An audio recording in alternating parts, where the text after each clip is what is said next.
you're a reality show, right? I mean, like you're Yeah, kind of producing a daily reality show, and that naturally has to heighten whatever loudest characteristics you have.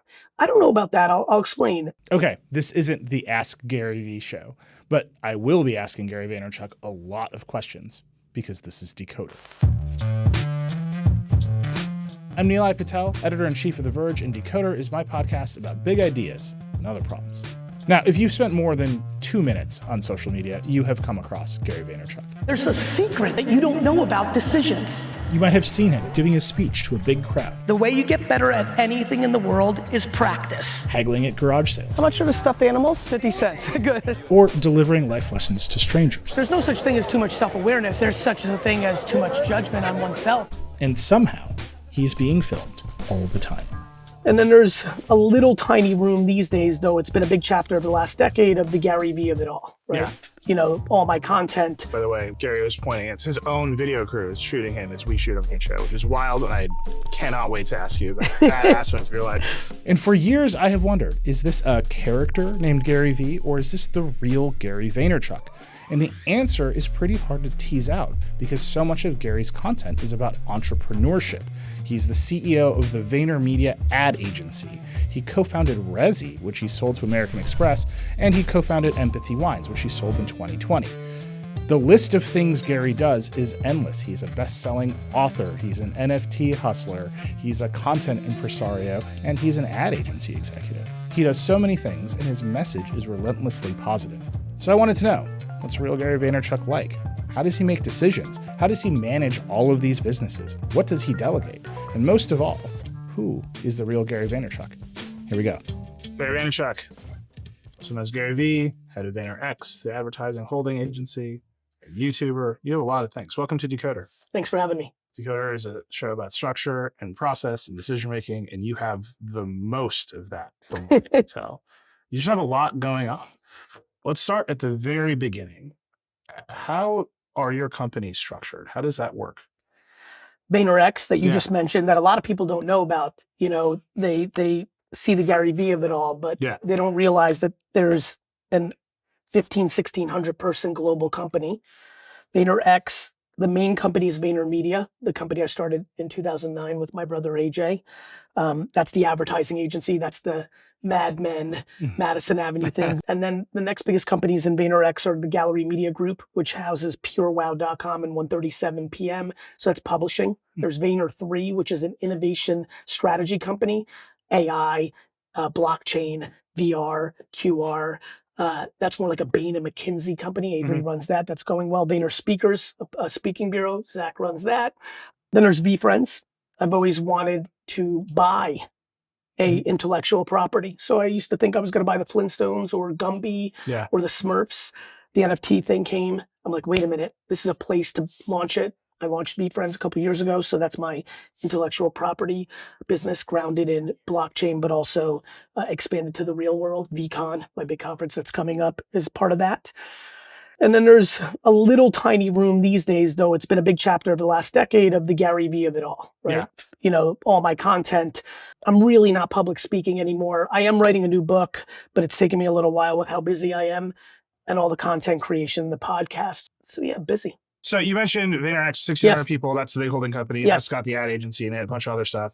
Then you mentioned some companies that are not part of it. How do you decide what's in, what's out? What's in VaynerX, what's not in VaynerX? For all the people that are watching that have 2 or more children, they know that you're only as happy as your most unhappy child. And so, especially for the people watching who have like 5 or 6 children, you know, the reality is you're ebbing and flowing. And so when you're a captain of a boat, you don't know where the holes are going to be. Yeah. So the reality is that I do view, you know, VeeFriends and VaynerX as the 2 cores, but there are moments when AJ needs me on Vayner Sports. There's going to be moments as Eric Wattenberg builds out our production company where I'm going to have to fly to LA and pitch a show for a big opportunity on Netflix. You know, it's going to happen. So I decide based on 2 chiefs of staff and 3 admins whose full-time job is to take all the inbound that comes in my text and my Slack and my email and strategize. We spend a lot of time, you know, during the week thinking about the 3 weeks ahead. We're always, you know, lots of 15-minute meetings instead of 30, trying to make a lot happen. And then it's almost like being in the news business, you know, like all of you have your editorial strategy, but then, you know, it's like in the sports media business, you have your strategy for the day and then Aaron Rodgers gets traded to the Jets officially, and that's going to change up. Yeah. And that's what being an operator at a high level, I think, with multiple things going on is I have my strategy for this week, but anything can happen in the next hour that blows out 3 hours. And then those 3 hours have to get back in the books because those are top 5% things in a world of a million things being thrown at you. And so it's a constant flow. How much do you delegate? You said you have An what, enormous 5 amount. people. Are they actually in your Slack? Your admins have like full Slack access to your Scarier, DMs? scarier than that. My Yeah. admins have access to everything. Yeah. My iCloud, my email. I live a transparent life with my admins. Like, you know, they're signed into all my social. Yeah, I keep it very transparent with them because I need to be able to navigate quickly and they need all the data points. So I delegate tremendously. Yeah. I don't think you really can. I would argue that for a lot of people listening or watching, all of their limitations on the growth of the things they're operating. By the way, whether that's a family that you're operating and not delegating enough to the oldest child or to a friend or an aunt or a grandparent, or if you're running a business or like me, many businesses, delegation, trust, the lack of ego of thinking you do everything the best is an incredible thing that I most look at when I'm trying to help a friend, family member, or an investment to figure out why they're not scaling. When you think about delegation, there's the admins, then you've got companies, you've got people running your companies. How do you decide, okay, these are the people who are going to be in charge of this company inside of VaynerX, and this company needs to be outside of VaynerX with a different leadership structure? Outside of VaynerX has been easy. Steve Ross, the owner of Dolphins, is a business partner of ours and couldn't own a piece of the sports agency, so we spun that out. So Vayner Sports and Vayner Watt are the only things outside of the company. Vayner Watt, because Eric needed to be such a significant partner, it needed to sit out of the structure. But most things will go into VaynerX if they're in that service world. And the way I really decide that is pretty simple. I either really know or I really don't know. And let me explain. Avery, who runs Vayner 3, or Jeannie, who runs Vayner Toronto, they were executives that were here 3, 4, 5 years doing great work that made me confident to send Avery to APAC or Jeannie up to Toronto. Then there's guessing. You know, I made a subjective guess on Gabby, who runs LATAM in Mexico City. I made a subjective guess on Daisy, who'd been in for a couple of months to take over EMEA, UK, Europe. And then in those scenarios, you go in optimistic, you go in focused on trying to help them. And then in a 12, 18, 24, 36 month window, you're making a final decision if you made the right call. Are you telling them here are the metrics I'm judging you on, make the number go up? Not really. Yes, they can't go out of business. Yeah. But I'm a little, you know, I'm not publicly held company. I'm not looking to exit. So I'd like them to be fiscally responsible. They can't be completely aloof. But I would argue that what I most focus on is like, if you do not have the people that work for you, and I mean all of them, not your direct reports, incredibly happy with you, feeling safe. I think when you have a people-based business, if you don't understand how disproportionate culture is, I think you'll lose. I really do. And what I mean by losing is there's unbelievable amounts of businesses out there that are winning financially that don't have good culture. It's not good. It's toxic. It's not good. It's anxious. It doesn't even need to be toxic or that serious. It's just not great. It's like a job. It's like whatever. You know, for me, those companies are missing out on top line revenue and profit. And so, you know, I think for me, I'm telling all of them, get everyone feeling safe because there's so much fear in the world, and get everyone understanding how unique the marketing strategies we have are, or in VeeFriends, what we're actually up to, or whatever company it is. Vayner Sports, how well we are in marketing off the field. Get the core messages down and understand them, but most importantly, build a safety, happy, accountable, but happy place. I call it honey empire. Honey over vinegar, but we're trying to build an empire. It's, you know, this is not for fun. And so those are the metrics. And that is a struggle for people on the outside. Right. Everyone out here, these big buildings, is being trained to win on the P&L, not on the culture. So this is actually my next question. Please. Right? So you've got a big holding company, you've got lots of empowered executives. Yes. We talk a lot on this show about divisional structures versus functional structures. A lot of tech companies are functional, right? Tim Cook runs marketing and he runs product, and it all rolls up to him. And at the end of the day, they somehow produce an iPhone. Other companies are divisional, right? You've got just a stack and you've got some redundant functions in them. How is VaynerX structured? Is it a little bit of a mix of the two? Yeah. You know, the reality is I do a lot of casting on leaders. Yeah. You know, what's interesting is we're a 13-year-old company. VaynerMedia, VaynerX is even younger. That happened when I bought PureWow. We started building it 6 years ago. A lot of this has to do with, you know, HQ, the VaynerX of it all, has its leaders, but we keep that pretty thin and we give a lot of power to the leaders of divisions and companies. But you are micromanaging and creating redundancy while it's almost like a kid riding a bike. Yeah. You got to give them training wheels, especially if they're from the outside. When I bring in new leaders from the outside, I'm going to create some cushions. You know, just because the reality is we do it very differently, both the craft and the culture. And so once someone is able to like cross over the hill, then I think we can make it, you know, far more autonomy based. But I like to be close to people that have enormous amounts of control, though I have no interest in micromanaging them. So I'm in the business of bat phone. I'm in the business of making them feel safe. Did you say bat phone? Bat phone. So there's a crisis, you gotta call Gary. Even more. Do you have a special bat phone? No, everyone has the same number, but it's you know, it's funny. It's not, yes, crisis. It's more like just keep me close, use me. You know, so many of these leaders, actually, ironically, we had a global offsite yesterday. So many of them want to prove to me they can do it. And I keep telling them, hey, I know you can do it. The problem is you've been doing it for 20 years on the outside. There's 7,300 nuances here. Text me and ask. Yeah. Like, I'm not judging you. I'm here to help you. I work for you. But outside executives struggle with that. Yeah. They don't believe me. And it sometimes takes 3 to 5 years for me to break through of like, I'm not kidding. Like, you're not going to get fired by missing your numbers, but you definitely become vulnerable if people aren't happy. And the quickest way for people to not be happy is for you to be scared of me. Yeah. And which then trickles down. Do people use your name to get what they want? I feel like at a company that's called VaynerX, run by Gary Vaynerchuk. You mean Gary, executives with each Gary other? Wants this. Does that happen? I'm sure. Yeah. I'm sure that's happening. The cool thing is, as a 13-year company, we have almost 100 people that have been here for 9 years or longer. We have crazy retention. And I think what's awesome about that, when I hear this, I would say 6, 7 years ago, probably a lot more than today, there's too many people entrenched in too many places that know the truth of it all, that it's almost like a double negative. Like there's so many family members in so many different places that I think it's harder to get away with that, but I'm sure that happens every day. Yeah, I'm always just curious, especially when your name's on the door. What's cool is I have such an aggressive open door policy that ironically, the junior people use me more than the senior people at times.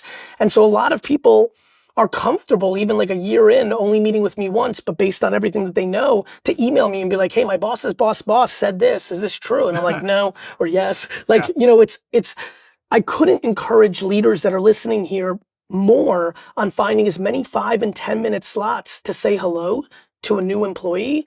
Like, just that breaking the ice of it all is massive. This brings me to, I think, the Decoder question you're describing, right?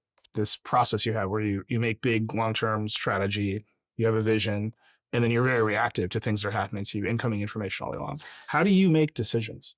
So I'll answer that. And I love how you put that. I literally operate on macro patience and micro speed. I make decisions based on a lot of things. One, my intuition. I really do believe that. I think a lot about what do we know today that people didn't know 100 years ago? A ton about the body, the mind. I always ask myself, what are people going to know 100 years from now that we don't know today? My favorite running thesis right now is that we don't talk enough about the gut, the intuition, the operating system that this is. We know this is, but we don't talk enough about this. And so my big guess in 100 years is this is understood a lot more and is like a normal part of life. Intuition, you mean? That's right. Not your like microbiome. Both, by the way, ironically. Yeah. It's funny, I was about to say that, but that's exactly right. Both, actually. How much of an impact on your life this is. So intuition is very big. Pattern recognition is enormous. For the 23-year-olds, harder. For everybody who's 45 and older, massive. Experience matters. These gray hairs start to add up, right? They do have value. And so pattern recognition. Number 3, a complete, utter focus on intent and lack of fear. Every decision I make, I know has good intent, truly, thus rendering me very confident that if there's ramifications or I made a misstep, that the apology is always there, that the correction is there, the vulnerability, the humility. I'm not scared of making a wrong call. And I think that's a huge part of my decisions. And then tons of data. The reason I want the bat phone, which is really more just check in and let's keep talking, is I can make fast decisions when I'm sitting on a lot of information. And so I'm talking to all my employees all the time, virtually, through text or in person, mainly to make me have the ability to go fast in the future. One of my biggest beliefs is that most CEOs don't spend enough time judging the judgers. I am judging my 40, 50 most senior people on how much I value their word blindly, like Marcus and Hannah, my chiefs of staff who I'm looking at across the window right now, because they've been here for 9 and 13 years, or less, but a road to it for an executive that's maybe running a company or an office that's only been here for 2 or 3 years. I can't be blindly with them yet. I don't have enough data, but that's the framework I work in. So I'm just talking to you here in person. You're very animated, you're very charming, you're very direct. I have discovered that when I'm very direct in digital communication, I come off like a huge jerk. How do you do all the things you do and communicate digitally with your team? I don't communicate digitally. You're not slacking, you're not. I do, but I'm petrified of it. I tell everyone, if it's something real, get out of text. The misinterpretation of the written word digitally is a monster. People will consume it based on their framework. Or when I do it and I have to give any level of direct, I'm coming with a heart emoji and a sun right behind it. I do that a lot. And I do that a lot because I'm petrified that someone's losing the tone. We had Cole just joined our team. He just joined our WhatsApp where my team works on our content. He doesn't know me. And if I've got something to say right now, he might think on his first day, like, wait a minute, Gary's actually full of shit. He's not as nice. Like, I need to put that heart emoji. I think people need to, the voice memo so they can hear my voice. I'm petrified to deliver even neutral to slightly candorous feedback in just written word. I think it's a massive mistake. I have completely gotten my leadership team off of the long email that's talking about like, today we've had to like, I'm like, it's crazy. You're scaring people. So when I'm being direct, which is, by the way, ironically, GaryVee in interviews, my content, great at candor. Gary Vaynerchuk, the executive, has struggled historically with candor. I hate negativity. I've always seen candor as something that would scare people. I had it misunderstood for the majority of my career. So I call it kind candor. You need to, if you're delivering candor, you need to be empathetic that the other person on the other side is not going to feel great. Even if it's like truly fair, they're still going to feel bad about themselves. So why not have compassion and try to make them feel a little bit better by referencing something you've struggled with or just fixing the tone. So I think about that a lot. Yeah, I always think about it in terms of you can tell people it's okay to feel bad and then you can work through it together. But that first step is really hard. Yeah, or you could really put it on yourself as a leader and try to make them feel less bad. Like there's absolutely a way to make someone feel slightly less bad when you're telling them that they're not good at their job. Let me talk about GaryVee with you. You brought up this other character, GaryVee versus Gary Vaynerchuk, the executive. Yep. The business of GaryVee seems as complicated, as chaotic as anything, and it exists on social platforms, forever changing. Yes. We were talking to your team just before you sat down about just how much video of you is logged every single day. Yes. And what an enormous operation is. Is GaryVee, that's a character you're playing? No. No. Oh, it's me fully. It's just the context of the room is different. Right now, I know that we have a long form video and audio execution.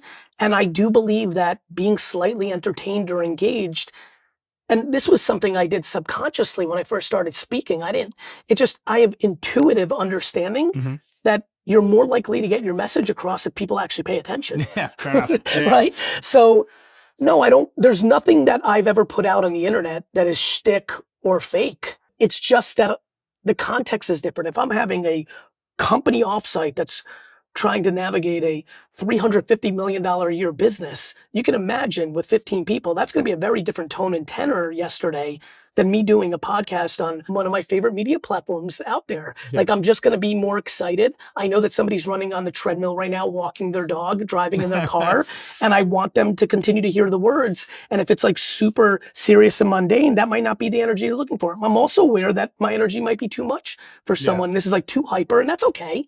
This is just what naturally happens to me when there's cameras going.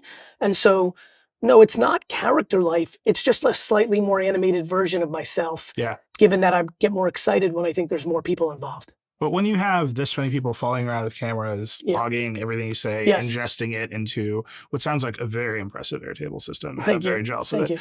You're a reality show, right? I mean, like you're kind of producing a daily reality show, and that naturally has to heighten whatever loudest characteristics you have. I don't know about that. I'll explain. If you look, I would argue that YouTube is the platform that I do least well. Yeah. Mainly because I'm not overly passionate from a reality TV show standpoint, meaning I'm not trying to rate. Mm-hmm. I don't want the vlog to be overly successful from like winning an Emmy or getting a lot of viewers. I'd be fine with it. Mm-hmm. I'm trying to document way more than I'm trying to entertain. A big part of the vlog was done because I lost both my grandfathers before I got to know them, and I thought it would be neat that one day in 67 years this would exist. I also knew that it would bring awareness and demand, but I really wanted it as a blueprint for people to see, like, this entrepreneur thing is not so fun.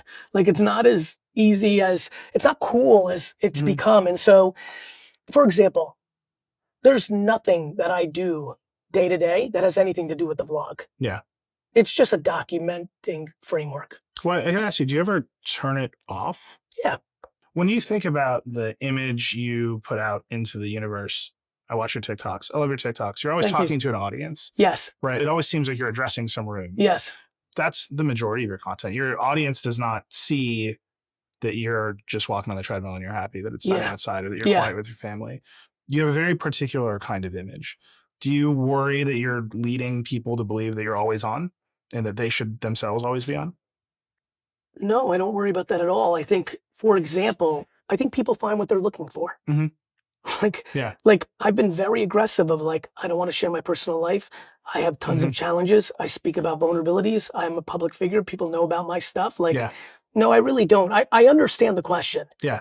I think that it's time that we have a more thoughtful conversation around this, meaning I, as a human, when I consume content at scale, never believe that any of the people that I'm consuming are showing you every single thing of their life, nor do I believe it's as good or as bad, or I think that's a very lazy intellectual point of view. And so you have that point of view because you grew up with it. I mean, I grew up with the internet. I grew up with bloggers and YouTubers, but go ahead. It grew up with you, right? It didn't exist, and it slowly has gotten to where it is now, and you've seen that whole transition. I think about our young audience. They're fish and they don't know about the water, right? They just grew up in a world where influencers exist, in a world where YouTubers exist, where being a YouTube star is a career path that you can tell your parents when you're 5 years old, right? And so you have this view where like, this isn't all real.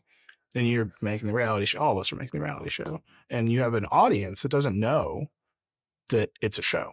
Well, I think the way you framed that up is a little awkward. Let me explain. I think everything I show is real. Yeah. It's just not the complete part of my life, and there's certain things I decide not to share. Yeah. You know, I also think when I think about this, when I was a kid, pre-internet, we looked up to stuff too. Mm-hmm. My entire high school, all the girls were in the bathroom throwing up because they all wanted to be Kate Moss and 80 pounds. Like this concept that, you know, my big question is, where's parenting in 2023? Yeah. Like I think that. But you are that figure for a lot of people, young men in particular. You are that figure. Yeah, but that is such an extraordinarily deep challenge, right? Like, you know, when I think of being someone that someone may look up to, I'm humbled by that, and so much of the way I create content understands that to be true. But I could never comprehend, you know, the complexity of actually being someone's parent, or, you know, someone loses a parent and who replicates or fills that void. You look at that kind of from a human journey, and there's many inputs that fill that void. Yeah. I think that's right. I do think that there's incredible intrigue that I have about the sheer volume of people that are putting out information in the world. But I feel like that has always been the game. Like there's an entire generation of boomers who live their life like Mickey Mantle because he was the one that they looked up to. So it's always existed. What I'm actually optimistic about is there's way more ways to look at things today. Yeah. And I think how people choose their paths is interesting. You talked a lot about being adaptable and the experience. There's a tension there, right? You in particular are very good at using your experience to adapt to new platforms in particular, yes, from YouTube to Instagram to TikTok to NFTs, if that pans out. Yep. How do you think about that tension? All right, we're doing well on YouTube, but I got to take everything I know and go find a new audience on TikTok. Because this is something you talk about a lot. Like, a lot. You got to jump when the time's right. You got to jump when the time's right, if that's your ambition. Mm-hmm. You know, back to your point, which I thought was really great in the last series of questions. One of the things I talk a lot about, back to people hearing what mm-hmm. they want to hear, is you need to be self-aware over everything and understand the journey you're on. So if you're a business and you want to grow your business, you have to go where the consumer attention is. Mm-hmm. That's just a requirement. So the way I think about it is I am on my journey to try to build as much awareness as possible for the things that I'm passionate about. That requires me to, I'm not thrilled if tomorrow Black Jacket becomes a hot platform, mm-hmm. but I have no choice but to take it seriously because this is, you know, for me, I enjoy my craft. I enjoy my job and I want to do that. On the flip side, I'm very empathetic and talk a lot to the audience of like, hey, this happened huge 3-4 years ago. I'm like, TikTok, TikTok, TikTok, TikTok, TikTok. And everyone's like, dude, I'm just getting Instagram down. And I'm like, cool, you're more than welcome to not do it. You have to understand the attention's going to move there and you need to understand where you are on your journey. You can't be ideological about where you want the consumer attention is. You need to be where the consumer attention is. Yeah. I guess the reason I ask you that is that constant change, that platform churn. I'm looking at the state of social media today. I'm looking at a bunch of YouTubers who are worried about burnout culture and they talk about it openly. I'm worried about a bunch of TikTokers who seem like they rose with the platform, got burned out, and they've kind of receded. Yeah. Right. That first wave of really big TikTokers, they've kind of pulled back. But that's good, isn't it? I wonder. It feels like being the most famous person on YouTube is no longer a great business. Well, it was never a great business being the most famous person. I mean, think about what we're dealing with. You and I grew up in an era where we knew that child stars, mm-hmm. it was tough. Yeah. And so a lot of these kids get so much fame and money at such a young age, it's really hard to calibrate that. Wait, so you're coming at this from like a marketing perspective. When you talk about attention moving, right? What I hear is, okay, this is a great marketer who's saying, okay, I got to go send a message and we got to move to the platform, be native to the platform. There is a generation of entrepreneurs who are like, this is my business. My business is making content. You know a bunch of them. You mean a human? Of course. And you go between those worlds, right? GaryVee is a brand that makes content. That's a business. I'm sure it's monetized. Yeah. If you're the world's best TikToker and you reach the peak, you're not making as much money as if you turn around and watch a merch line and stop making TikToks. And that pattern to me seems really, it seems like we're at the end of the road. Like everyone's realized the centralized social platforms are not stable foundations to build businesses. Meaning if you're just monetizing as an influencer? Yeah, if you're monetizing an influencer or even if they're your core marketing platform. Well, that would be like saying running commercials on Seinfeld is not sustainable. No shit. Yeah. Like once it's not got the attention, you have to move on. Yeah. So like as core marketing, I think it's crazy to not extract awareness from where it's actually being consumed. Fair enough. So that's that. To your point on the human element, that's a whole different game. That comes down to parenting and DNA. Right. Right. Like when I met the D'Amelios, I was like, oh, these girls are extremely fortunate. This is like a real dad and mom. Yeah. It's like my Vayner Sports business.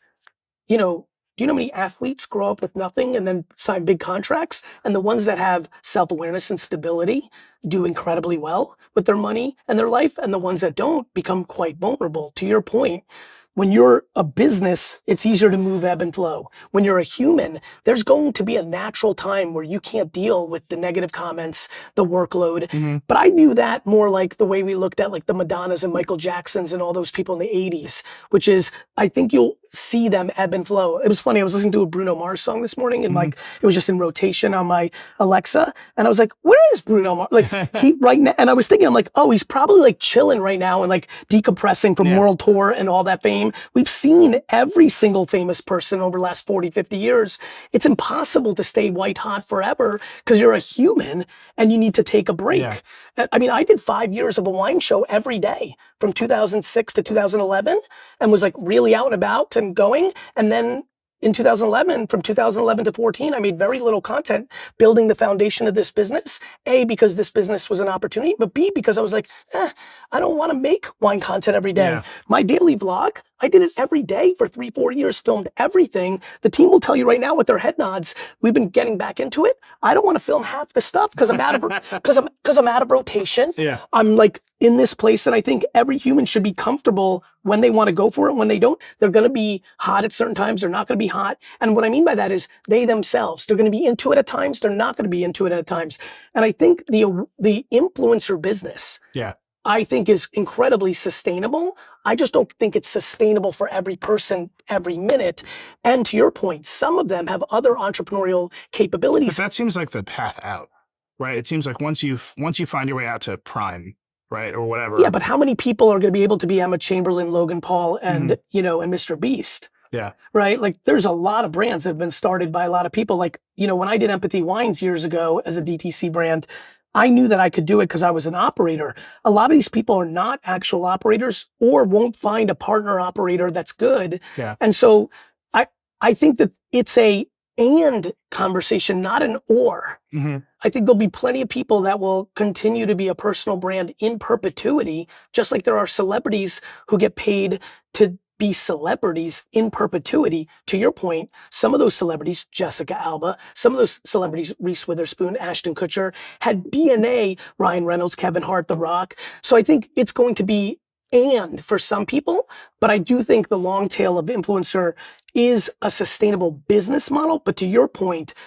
I don't think every human, nor most humans, can do it forever. They'll ebb and flow and ebb and flow. Do you think that it's harder because the platform has changed so much?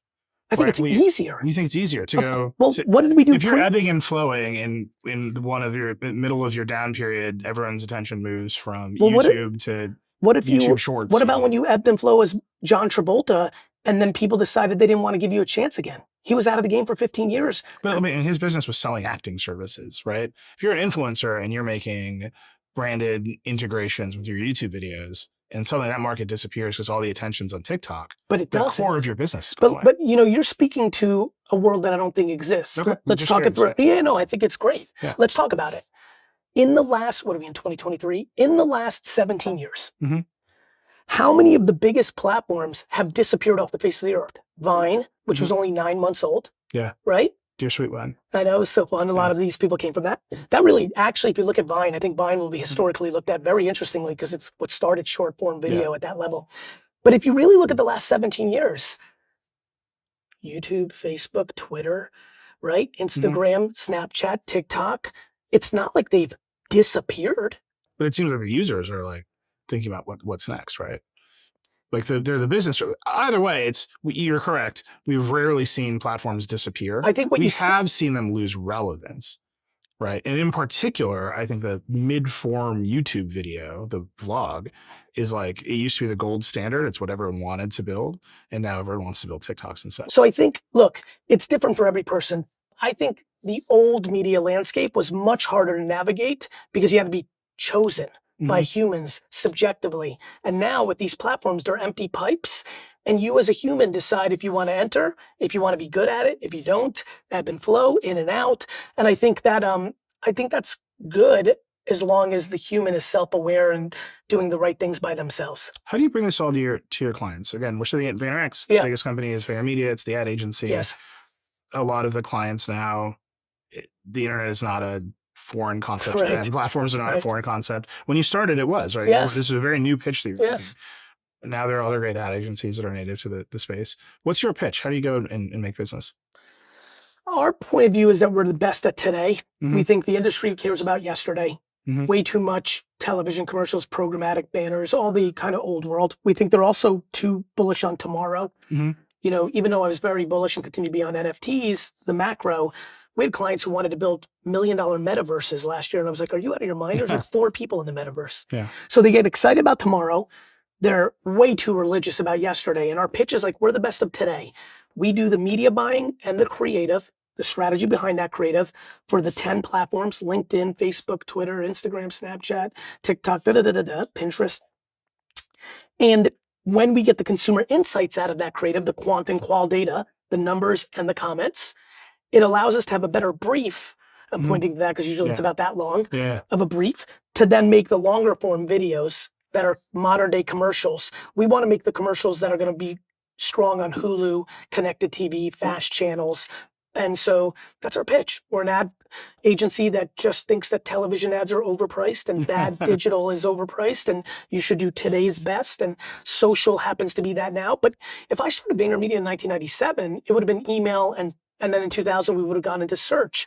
And in 2041, we may be completely out of social because maybe the attention is on VR or metaverse. I'm very agnostic. I'm not overly passionate where the attention is.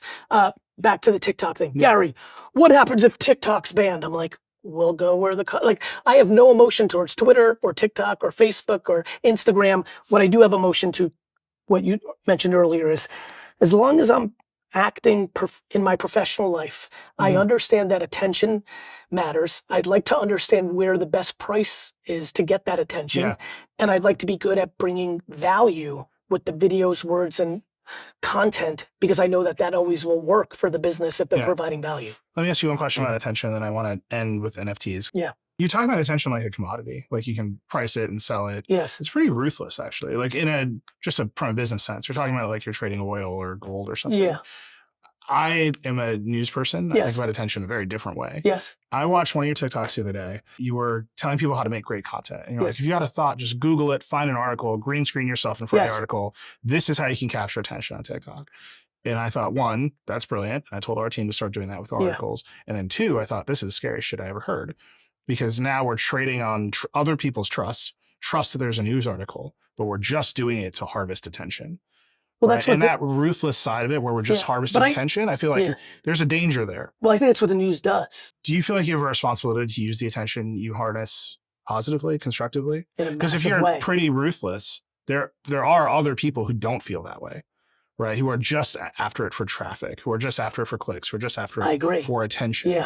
And you're right on the precipice where you talk about it like a commodity, but I know you, and I know you feel that responsibility. What is that responsibility for you?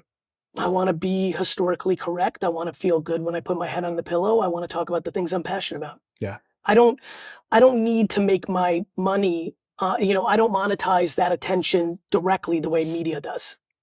I monetize that from awareness if people are interested in the things that I do. And then there's secondary realities of like, here's a book, or people come and see me speak, thus rendering my speaking fee high, or I make a wine and I'm like, hey, I think this is a better $20 wine. And that attention gives me the opportunity to ask for an opportunity.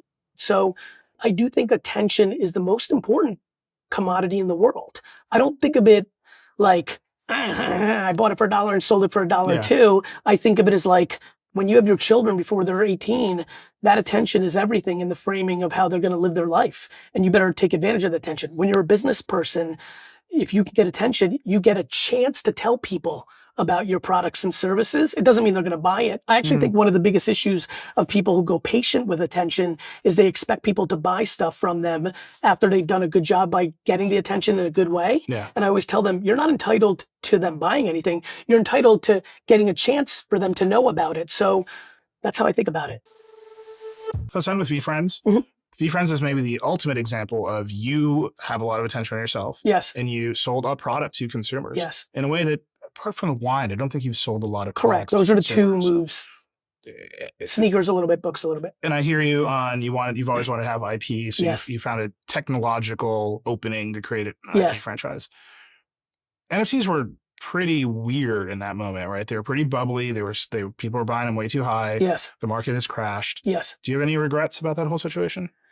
Not really, because I mean, micro regret, you know, like I made a ton of videos of 99% of these NFTs are going to zero. Yeah. And I made a ton of that at the height.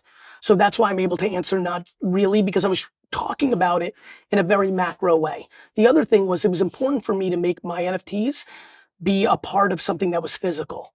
So VeeFriends Series 1 came with 3 tickets to a super business conference called VCon, that the price of the mint was worth the conference in itself. Yeah. And then Series 2 came with trading cards that have created a lot of demand on eBay and things of that nature. So I feel macro good. Of course, there's a million things you want to do a little bit better, of getting overexcited during moments along the way. But I'm really glad, back to like, do I feel a responsibility on making content? Yeah. When VeeFriends came out, in May of 21, it was a very young market. And then things went bananas. Right. So in August and September and October of that year, I started changing my content to, hey, this is something you need to learn about, to, hey, 99% of these are going to zero. Like, to your point, where NFTs are in the macro pricing, not the technology, the products, the beanie babies of it all. Not stuffed animals are going to be here for 100 years. The beanie babies and the garbage pail kids of it all, right? People come up to me like, what? I'm like, look, like, this was always about the macro technology, and there was unlimited content of 99% are going to zero, but people will hear what they want. During that time when I was because they're paying you money for a thing, right? Well, but that was long. You have to say, they paid money for a thing in May. Right. Which again came with physical items, and the NFT was that, so that's a reframing, right? So now the value is the physical items. The value wasn't a reframing. Okay. If you go watch all the, like, it really wasn't. It was, there's a collectible. I will spend 50 years trying to build this IP. Let's see what happens if I'm capable. Yeah. Comma, here is the conference that comes with it, and this is how it's priced. So, you know, the good news is, like, one great thing about documenting everything and doing this all the time is it's there. Yeah. It's there. I also have the benefit of, like, genuinely believing that I'm going to make people fall in love with Optimistic Otter and Patient Panda. And that becomes a Marvel and Pokemon journey over the next 2 decades. And this goes, you know, you really touched on something so important for me. What's the person's intent? You know, you said, do you have a responsibility in your content? Yes. That's why I put out what I put out. Do I have a responsibility to make this a big thing? I sure do. A lot of people want to believe that I'm going to be able to pull it off, and I believe I'm going to be able to pull it off. So I think the intent and then the actions, because you can't just have intent, is going to become what everyone is judged on, and I take that stuff serious. What do you think the timeline for VeeFriends, and then, to use your word, macro, for NFTs is to become serious, to become meaningful? Well, I mean, Series 1 is meaningful now. It's dramatically above, even with an 80%, 90% decline, massively above what people paid for it. Okay. But to your point, 10, 12, 8, you know, I think a lot about years. Yeah. It's just going to take time. Like, to get millions of people to care about, you know, Rare Robot. And, you know, you know, I started a TV production company to do animation. I signed a kids book deal. You know, we've done toys already with Macy's and Toys R Us. Like, it's just a lot of work, right? It takes time.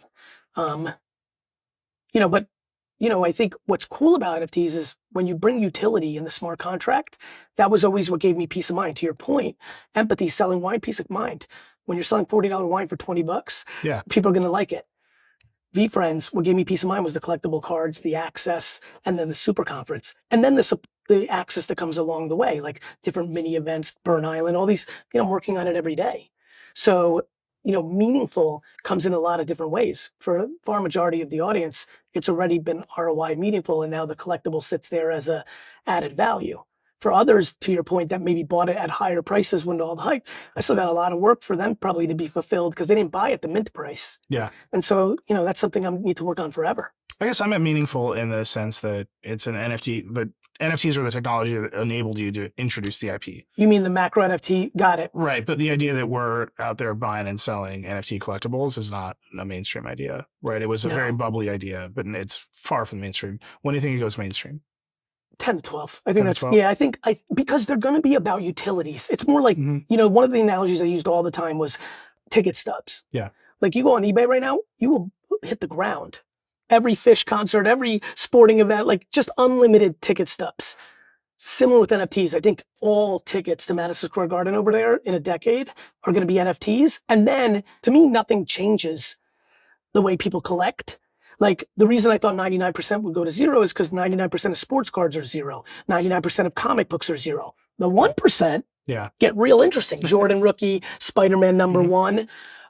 So I think 10 years, I think VR, you know what's interesting? AI is going to speed up a lot of the Web3 movement. I think the way that's going to play out. Another hour? that's another show we'll be back for that show. Gary, you've given us way more time than anticipated. Thank you so much. Thanks for having me. Soon. Talk soon. All right, that was great. Thank you. I got a whole stack of AI questions. We got to do a part 2 sometime. We got Brother. that was great. Thank you. Thank you for that was being really into good. it. Did a good job. Of course. I do what I can. I do this a lot. I know when it's like when there's quality on the other side and when there's not.